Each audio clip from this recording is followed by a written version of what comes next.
প্রিয় দর্শক, আমি সমতুল নস্কর আর আপনারা দেখছেন নবরূপে সংবাদ।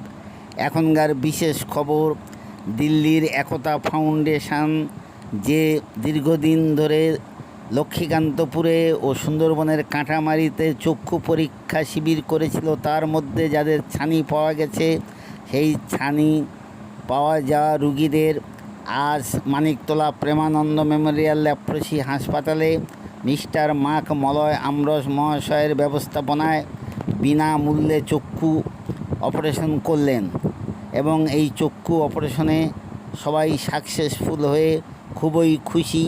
একটা পয়সাও তাদের খরচ করতে হয়নি।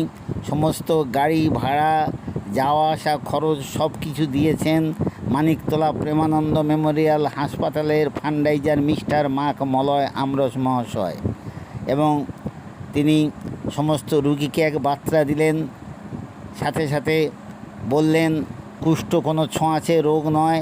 কুষ্ঠ রুগীকে অবজ্ঞা না করে আপনারা পাঠিয়ে দেবেন মানিকতলা প্রেমানন্দ মেমোরিয়াল হাসপাতালে।